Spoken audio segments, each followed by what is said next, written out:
One of the things I do want to do as we start our service today in this message around pivoting and what it means, I want to receive our offering, because I want at the end of our service that we have something, some questions that I want to share with you that you can process through. So one, I just want to say thank you so much for your partnership. Your partnership obviously helps us give to things like what's happening right now, but as you saw on our annual report, it allows us to have an impact, a significant impact in this community locally and globally. So you can give a couple different ways as you've been tracking with us. You can give online. You can text Kensington to 77977. That's always my favorite and the easiest way for me. Or you can download the app, which is a great opportunity to not only have the app for giving, but actually the app for content and content throughout the week and updates on events as those unfold. Or if you brought a check or cash today, you can drop it off in the touchless buckets on your way out at the end of the day.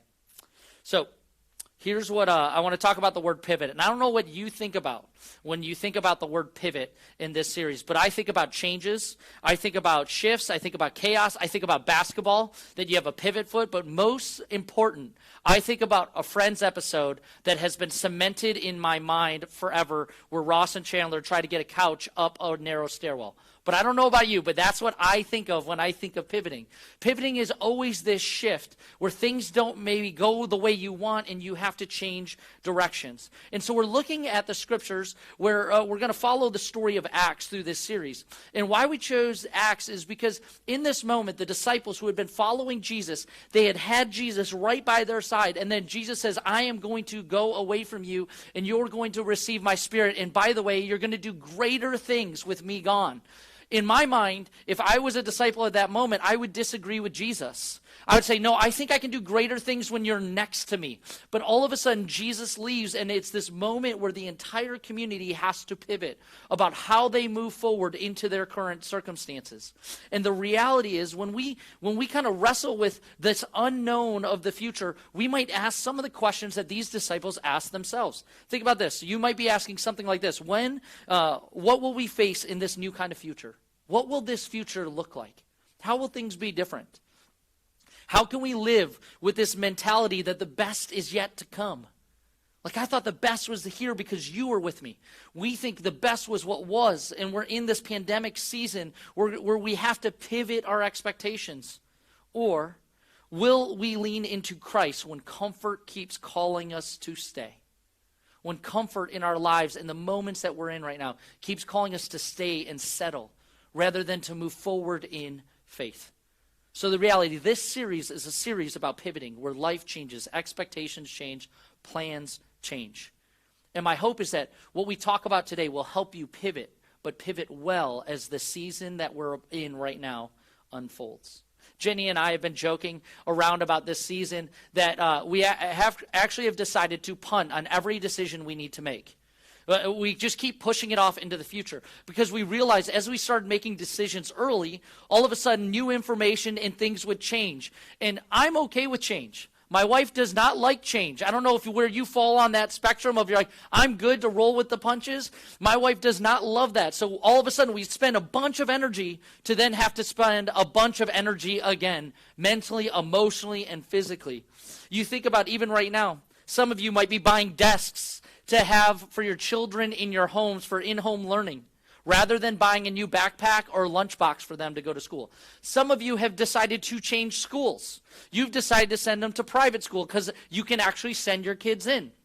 Some of you have decided that no longer is your kitchen table suitable as a workplace office because the chaos that is around you. And some of you might have invested in some home workout gear, a new bike, because you don't foresee the opportunity to be back at the gym. You have pivoted in your reality. And because we're in this new season, us as a church, the body, have to recognize that there are some individual pivots that we have to make too. Now, depending on how you see the world, you might think of it as more problematic than an opportunity when it comes to pivoting. Change might be more of a problem than an opportunity. But I believe this: if we learn to pivot in the present season, we will be prepared for the future season that unfolds. If we learn to pivot our expectations, our perspective will expand as we look and prepare for the next season. So we're going to look at a few of the stories and moments where the community that was following the disciples began to pivot and how their community was shaped and formed. And so this week we've called this idea physical therapy. A lot of times the community of faith is called the body, that we're a part of one body. And so at times there's moments where hurting happens, where there's difficulty, and we need a little physical therapy to get back into motion. Now, my friend Joel, he asked his physical therapist to kind of talk about what physical therapy is, why it exists. He said this: when we get injured, we develop a compensation motions, and these compensations, while they are short-term, can get us through. In the long term, they can cause more issues in other areas. Physical therapy helps people get rid of those compensations to move back into normal movement patterns and restore function. So as we talked about this idea of physical therapy, there have been moments where pain has been unchecked, right? Pain in your life has been unchecked. And Jenny and I were talking about this idea, and she kind of said this one line, and I said I had to share it. She said, pain unchecked will leave you wrecked. Pain unchecked will leave you wrecked. And I will tell you, in my life, I am one of those people who does not like to deal with pain. I believe you just gut through it. Like, that's been my mentality when I played sports. In 9th grade, I remember playing soccer, and I twisted my ankle in the game. And I remember thinking in that moment, I need to gut through it. I need to push through it. It was the worst pain I had ever felt in a soccer injury. But I was like, I need to push through this so that I can experience all the hopes and dreams that I had for my 9th grade career, all the stories I would share of these glorious moments. But the pain became so overwhelming that I had to address the issue that was there. And so I remember the moment where I had to step into some physical therapy to address the pain that was in front of me. I had to change my shoes because I realized the shoes I was wearing was not suitable for my ankle in that season. I had to shift my energy in what I put my time into. I couldn't be on the practice field. I had to focus my practice differently. I had to even slow my rhythm and address the situation at hand. Pain unchecked will leave you wrecked. In the same way, Jesus knows he is about to leave. He is about to go forth and shift the direction for the disciples. And so we have this prayer out of the book of John, where right before the disciples begin their future, Jesus prays something for them, and it captures something really beautiful that I think if we understand the depth of, we can walk into the season of pivoting differently. And he said this, John 17, verses 20 through 23. My prayer is not for them alone. I pray also for those who will believe in me through their message. He's talking about the disciples. I'm not just praying this for the disciples themselves, but I'm praying this for them and the community and for the generations that will come after them. That all of them may be one. Father, just as you are in me and I am in you. May they also be in us so that the world may believe that you have sent me. I have given them the glory that you gave me, that they may be one as we are one. I in them, and you in me, so that. Now, I always pause whenever I read the word so that in Scripture because it's so powerful if you recognize what's happening. It's like, here's all this truth. Here's the reality, so that something significant can happen, so that they may be brought to complete unity. Then the world will know that you sent me and have loved them even as you have loved me. As Jesus is about to send out his disciples, he prays for unity. Now, there's something very interesting about unity. I was talking with Danny Cox about this a while back, and we kind of came up with some phrases when it comes to unity. Unity doesn't mean uniformity. Unity is diverse. See, sometimes we misconstrue what unity is. Unity doesn't mean we all dress the same, act the same, do exactly the same thing. That's not unity. That is uniformity. But unity has more diversity in it. It includes way more of the community when we talk about unity. Unity is about being on mission, right? So what unity is not about uniformity, but it is a diversity that is focused on a greater mission. This mission that Jesus would be speaking into this community is about love. That this love between one another would overflow. into their neighbors, nations, and next generations. That over and over again we see in the scriptures, Jesus was always pointing them to others, saying, there are neighbors that you do not interact with. I want you to love them, serve them, engage with them. It's like this unity is beautiful in its diversity. Unity doesn't mean a lack of conflict. I actually believe that unity is found in times of conflict. Do you ever notice, like for me and for Jenny and I and our family, right, we fight for unity between each other. It's easy when there isn't any conflict. When there's conflict, the desire for unity between us is even greater. That our support of one another, that our engagement with one another, the way we model unity, fighting for unity in a mutually respectful way is more impactful to our children, to our family, to what we value. And then this is also so powerful. Unity is a neutral concept. Unity is always tied to a subject. What are people unified around? And that mission that Jesus is pointing us to, that mission is so purposeful. It's neutral in the essence of unity by itself. But when it's tied to a purpose, that's where its power unfolds. And so when we look at this prayer, you think about, this is the prayer that Jesus is praying before they are sent out into the world. So here's something I want you to think about when it comes to this in his prayer. We are from unity for unity, and we are from community for community. Jesus in his prayer is recognizing that we as humanity come from unity, the unity of the Father, Son, and Holy Spirit, to serve one another in mutual submission for the unity of the world. That we are from community, a relationship intertwined to bring community into the places that we are.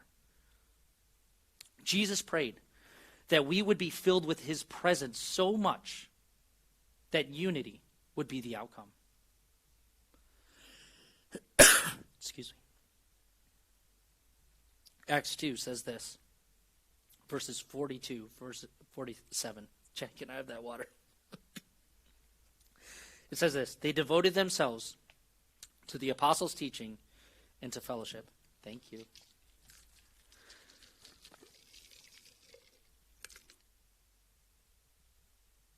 All of you are looking at my water bottle right now, and you're wondering why there's different types of tape on it. I'm going to tell you a life hack, just as a pause and for fun.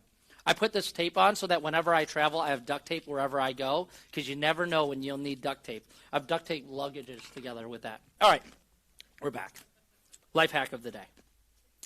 They devoted themselves to the apostles' teaching and to fellowship, to the breaking of bread and to prayer.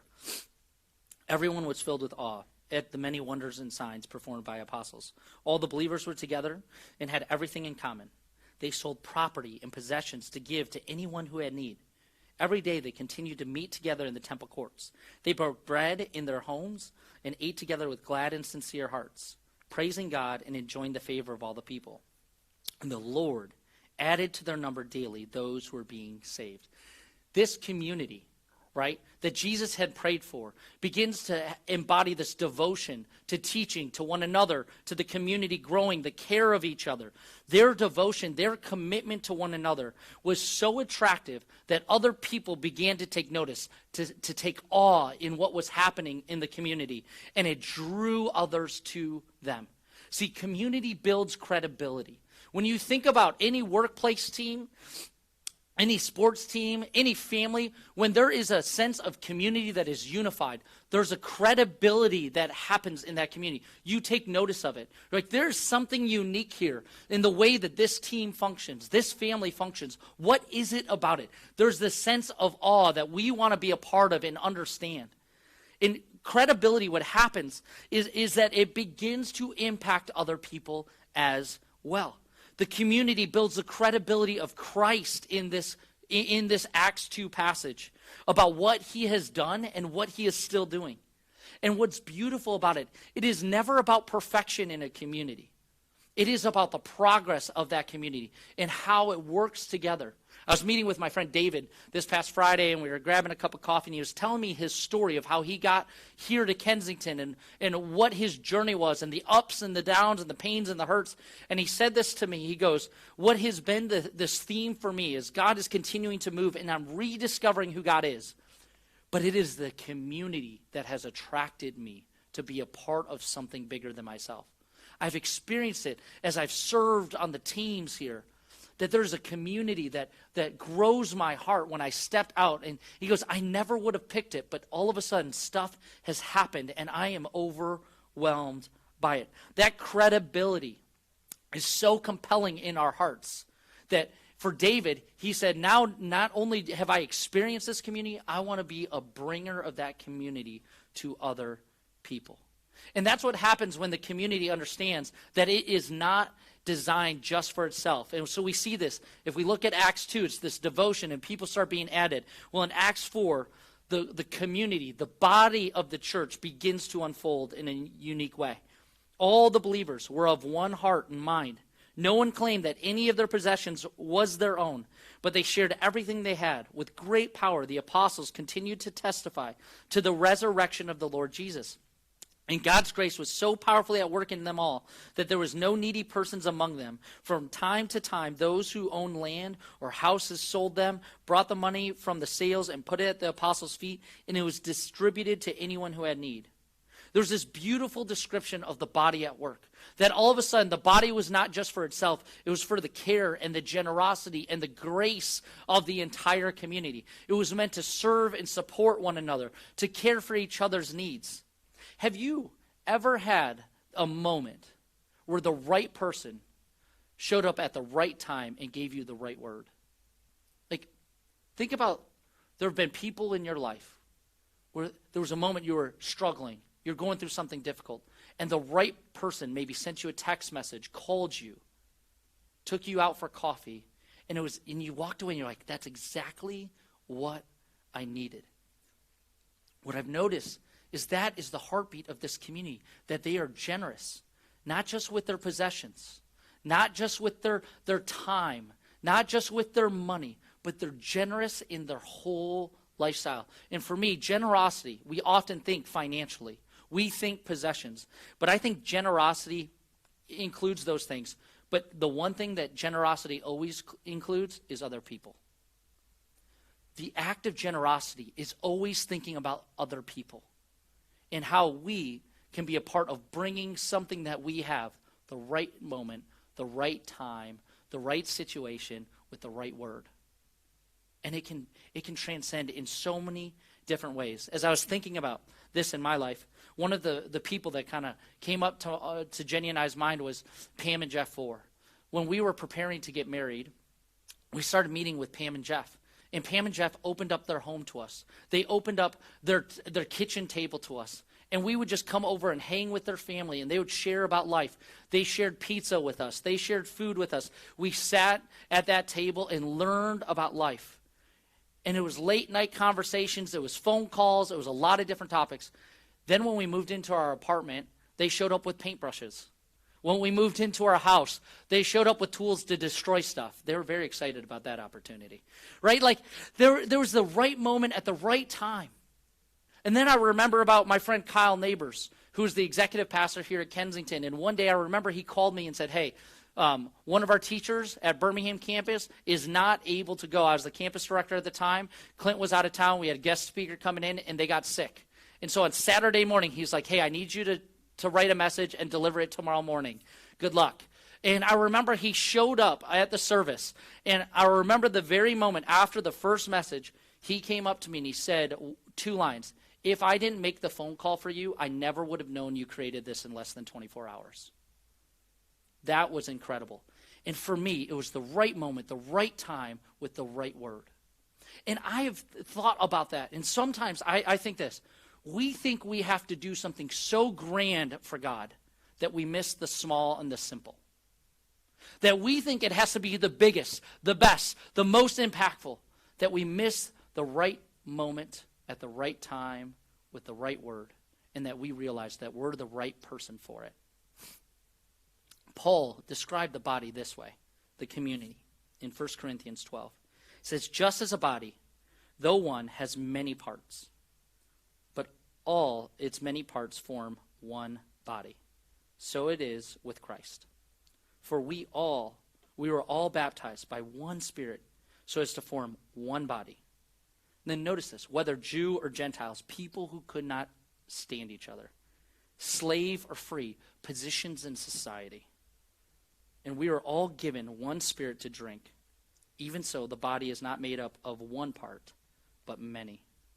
See, I believe this about the body, the community of Christ that we are all a part of. It is one of the most attractive communities when it recognizes that it exists for the blessing and the hope for other people. When we aren't focused so much on what do I want, and we go, how do I open my life generously and serve the community that is around me? I believe when we face opposition or there is tension in the community, it is the opportunity to bring hope to that which is hurting. So when I think of physical therapy, I think physical therapy is growing us as a body of people in hopefulness in the midst of the hurting moments. That is where spiritual and emotional therapy happens. In the middle of the struggles and the pains. One of my favorite definitions of hope lately is this word that hope is gritty. Hadn't thought about that. Hope is gritty. I saw my friend Danielle, who I had a chance to interview this past year on this topic. She's an influencer, a powerful speaker. She spent tons of time in the midst of slums, and then also she's speaking to large churches. She does all this stuff, and she said, hope is gritty. And I captured this picture that she wrote about it, and I wanted to share it with you. It said this, and it redefined everything for me and what I want you and I to wrestle with in this season of pivoting. Hope is not wishful thinking. Hope is gritty. Hope is strategic. Hope is working now for future change. Hope is cultivated in the soil of gratitude. Hope flourishes when it's lived in the present tense, and hope is contagious when it's shared. Imagine a community that brings this type of hope at the right moment, the right time, with the right word, or in the right way.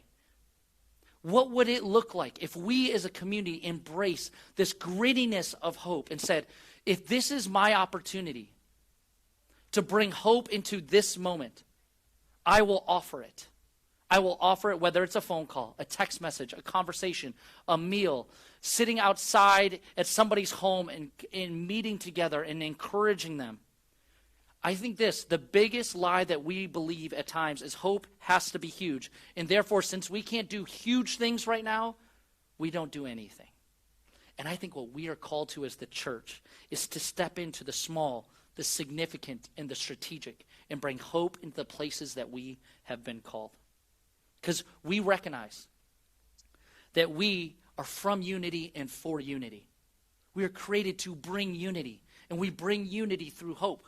We are from community for community. We bring community by bringing hope into the spheres of places that are hurting.